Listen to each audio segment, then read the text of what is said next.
हाँ भाई पतलू, ए पतलू जी, ਇਹ ਗੱਲ ਸੁਣ ਲਓ ਪਤਲੂ ਸਾਹਿਬ। ਇਹ ਦਿਓ ਆਪਣੀ ਵਾਈਫ ਨੂੰ ਉਹਦਾ 50 ਗ੍ਰਾਮ ਸੋਨਾ, ਉਹਦਾ ਹਿੱਸਾ ਦਿਓ।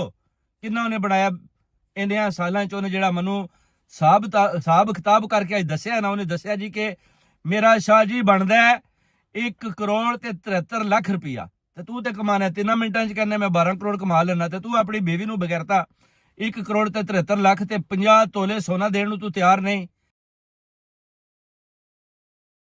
मैंने इनका तब साथ दिया था जब ये गरीब थे, जब ये गुर्बत में था। मैंने तब इसका साथ दिया था। अब जब इसके पास पैसा आ गया, मेरा साथ देने का टाइम आ गया, तो इसने मुझे छुट्टा मार दिया।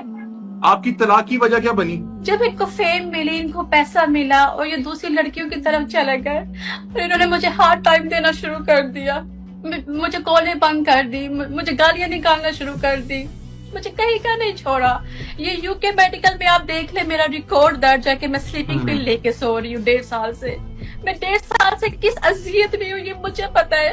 मैं बर्बाद हो गई हूँ। मैं सोशल मीडिया पे सिर्फ इसलिए आई हूँ कि किसी दूसरी लड़की का घर बन ਮੈਨੂੰ ਕਾਲੋ ਨੇ ਅੱਜ ਮਾਰੀ ਬਿਲਕੁਲ ਠੀਕ ਹੈ, ਬਿਲकुल ठीक है। ਇੰਟਰਵਿਊ ਤੇ ਲੈ ਆਵਾਂ ਤੇ ਤੂੰ ਬੰਦੇ ਦਾ ਪੁੱਤਰ ਬਣ, ਜਿੱਥੇ ਤੂੰ ਕਾਲ ਕਰ ਰਿਹਾ ਉੱਥੇ ਫੇਰ ਕਰ। ਉਹਨਾਂ ਨੂੰ ਕਹਿ ਕਿ ਭਾਈ ਜਾਨ ਮੈਂ ਤਿਆਰ ਹਾਂ ਦੇਣ ਵਾਸਤੇ, ਸਾਰਿਆਂ ਨੂੰ ਆਖੋ ਮੇਰੀ ਪਰਿਆ ਮੁਕਾ ਦਿਓ। ਤੇ ਪਤਲੂ ਮੈਂ ਤੇਰਾ ਕੰਮ ਮੁਕਾਵਾਂ, ਨਹੀਂ ਤੇ ਮੈਂ ਤੈਨੂੰ ਆਵਾਜ਼ ਦਿੰਦਿਆ ਰਹਿਣਾ ਹੈ। ਤੇ ਤੈਨੂੰ ਅਸੀਂ ਫਿਰ ਨਹੀਂ ਤੇ ਦੁਬਈ 'ਚ ਵੀ ਆ ਕੇ ਨਾ ਮੈਂ ਉਹ ਤੇਰੀ ਬੁੱਢੀ ਨਾਲ ਲੈਵਣੀ ਹੈ, ਤੇ ਉੱਥੇ ਆ ਕੇ ਅਸੀਂ ਤੇਰੇ ਤੇ ਕੇਸ ਕਰਾ ਕੇ ਨਾ ਤੇ ਮੈਂ ਉੱਥੇ ਤੈਨੂੰ ਨਾ ਕੋਰਟ 'ਚ ਲੈਵਣਾ, ਤੇ ਤੂੰ ਫਿਰ ਉੱਥੋਂ ਦੌੜਨਾ। ਤੇ ਹੁਣ ਮੈਂ ਇਹੀ ਤੱਕ ਰਿਹਾ ਕਿ ਮੈਂ ਦੁਬਈ 'ਚ ਉਹਨੂੰ ਲੈ ਆਵਾਂ, ਉੱਥੇ ਲਿਆ ਕੇ ਕੋਰਟ 'ਚ ਅਦਾਲਤ 'ਚ ਤੈਨੂੰ ਲੈ ਕੇ ਆਵਾਂ, ਤਦ ਕਿ ਤੈਨੂੰ ਪਤਾ ਲੱਗੇ। ਤੂੰ ਇੱਧਰ ਉੱਧਰ ਕਾਲਾ ਮਾਰ ਰਿਹਾ, ਤੂੰ ਡਾਇਰੈਕਟ ਮੇਰੇ ਨਾਲ ਰਾਬਤਾ ਕਰ ਲੈ, ਮੈਨੂੰ ਮੈਸੇਜ ਕਰਕੇ ਮੈਂ ਸ਼ਾਹ ਜੀ ਪਤਲੂ ਬੋਲ ਰਿਹਾ, ਮੇਰੇ ਨਾਲ ਗੱਲ ਕਰੋ, ਮੈਂ ਤੇਰੇ ਨਾਲ ਲਾਈਵ ਆਵਾਂ, ਤੇਰੇ ਨਾਲ ਤੈਨੂੰ ਸਵਾਲਾਤ ਕਰਨਾ।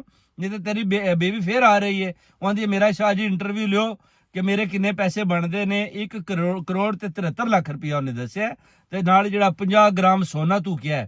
ਬਗੈਰਤ ਆਦਮੀ, ਤੂੰ ਉੱਥੇ ਮਾਵਾਂ ਭੈਣਾਂ ਲੋਕਾਂ ਦੀਆਂ ਕੰਜਰੀਆਂ, ਉੱਥੇ ਤੂੰ ਧੀਆਂ ਭੈਣਾਂ ਨਚਾ ਰਿਹਾ ਦੁਬਈ ਦੇ ਵਿੱਚ, ਸ਼ਰਾਬਾਂ ਪੀ ਰਿਹਾ, ਅਯੈਸ਼ੀ ਕਰ ਰਿਹਾ ਬਗੈਰਤ ਆਦਮੀ। ਔਰ ਤੂੰ ਆਪਣਾ ਜਿਹੜਾ ਕੰਜਰਖਾਨਾ ਉੱਥੇ ਪਾਇਆ, ਔਰ ਆਪਣੀ ਬੀਵੀ ਨੂੰ ਤੂੰ ਪੈਸੇ ਦੇਣ ਵਾਸਤੇ ਤਿਆਰ ਨਹੀਂ। ਉਹ ਬਗੈਰਤ ਆਦਮੀ ਮੈਨੂੰ ਕਾਲਾ ਮਾਰ ਰਹੀ ਹੈ, ਉਹ ਮਸਕੀਨਣੀ ਨਾ ਤੇ ਉਹ ਸੌਂਦੀ, ਗੋਲੀਆਂ ਖਾ ਕੇ ਉਹਨੂੰ ਨੀਂਦਰ ਪੀ ਆਂਦੀ, ਔਰ ਤੂੰ ਜਿਹੜਾ ਉੱਥੇ ਯੈਸ਼ੀਆਂ ਕਰ ਰਿਹਾ ਔਰ ਪੈਸਾ ਕਮਾ ਰਿਹਾ, ਕੰਜਰੀਆਂ ਤੋਂ ਉਡਾ ਰਿਹਾ। ਤੇ ਇਹ ਆਪਣੀ ਜਿਹੜੀ ਤੇਰੀ ਬੀਵੀ ਹੈ ਇਹਨੂੰ ਤੂੰ ਦੇਣ ਨੂੰ ਤਿਆਰ ਨਹੀਂ। ਤੂੰ ਕੋ ਬਗੈਰਤ ਸ਼ਰਮ ਕਰ, ਹਯਾ ਕਰ। ਇਸਲਾਮੀ ਜਮਹੂਰੀਆ ਪਾਕਿਸਤਾਨੀ ਤੈਨੂੰ ਵੱਡਾ ਕੀਤੇ ਹੈ, ਤੇ ਤੂੰ ਬਗੈਰਤ ਆਦਮੀ ਜਿਹੜੇ ਕੰਮ ਕਰ ਰਹੇ ਹੈ, ਇਹ ਕਲਚਰ ਜਿਹੜਾ ਤੇਰੇ ਅੰਦਰ ਆ ਰਿਹਾ, ਇਹ ਤੇ ਸਾਰਾ ਕਾਫਰਾਨਾ ਹੈ। ਬੰਦੇ ਦਾ ਪੁੱਤਰ ਬਣ, ਮੈਨੂੰ ਮੈਸੇਜ ਕਰ ਜਾਂ ਉੱਥੇ ਫੋਨ ਕਰ ਜਿੱਥੇ ਪਹਿਲੇ ਕੀਤਾ ਹੀ, ਉਹਨਾਂ ਨੂੰ ਦੱਸ ਕੇ